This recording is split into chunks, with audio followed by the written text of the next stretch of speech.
শেষ হয়ে গেছে অলিম্পিকের গ্রুপ পর্বের লড়াই। ভাগ্য যেন আরও একবার মুখোমুখি করে দিল আর্জেন্টিনার ফ্রান্সকে 2018 বিশ্বকাপের দ্বিতীয় রাউন্ড, এরপর কাতার বিশ্বকাপের ফাইনালে পর এবার আরও একবার অলিম্পিকের কোয়ার্টার ফাইনালে দেখা হতে যাচ্ছে এই দুই দলের।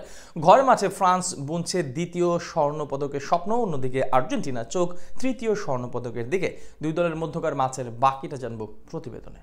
ভাগ্য যেন একেই বলে, এড়িয়ে যেতে চাইলেও দুই দল যেন একই রাস্তায় এসে আবারও মুখোমুখি হয়ে যায়।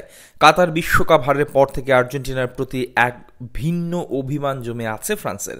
ফরাসি ক্লাব পিএসজিতে পরবর্তী সময়টা ভালো কাটেনি মেসির। প্রায় সময় মাঠে দৌড়দৌড়ি শুনতে হয় তাকে, এমনকি তাকে ছাড় দেয়নি পিএসজি ফ্যানরাও। এতেই বোঝা যায় আসলে কতটা আঘাত পায় তারা বিশ্বকাপ হেরে। তাদের এই বেদনায় আরও প্রলেপ ঢেলে দেন এনজো ফার্নান্দেস। কোপা আমেরিকা জয়ের পর ফ্রান্সকে নিয়ে গাওয়া গানের জল গড়িয়েছে বহুদূর। সেই সব কিছুর পর আবারও একবার দেখা যাচ্ছে এই দুই দলকে। এবার অবশ্য তাদের লড়াই হবে অন্য এক টুর্নামেন্টে। অলিম্পিকের কোয়ার্টার ফাইনালে দেখা হচ্ছে এই দুই দলের।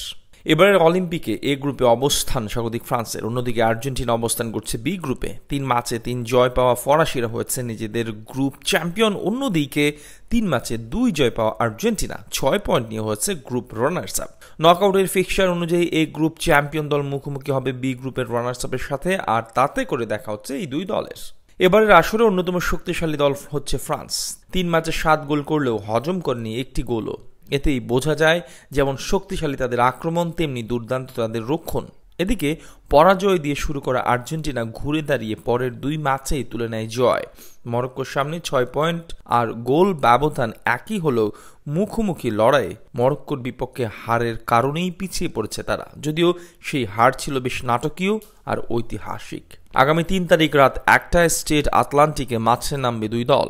ওই ম্যাচে যেসব খেলোয়াড়ের দিকে চোখ রাখতে হবে তাদের মধ্যে অন্যতম হচ্ছেন আলেহান্দ্রো লাকাজেত্তে আর মাইকেল অলিস।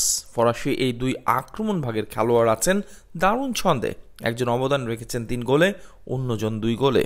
এদিকে আর্জেন্টিনার মূল তারকা হচ্ছেন থিয়াগো আলমাদা আর এচেভেরি। এই দুজনই শেষ ম্যাচে নিজেদের নাম তুলেছেন স্কোরশিটে। ক্রিস্টিয়ান রোমেরো আর লিসান্দ্রো মার্টিনেজের মতো আরও একজন আসছে আর্জেন্টিনায়। এবারে অলিম্পিকে তাদের বড় আবিষ্কার হলিও সোলের দারুণভাবে রক্ষা করছেন দলের ডিফেন্স।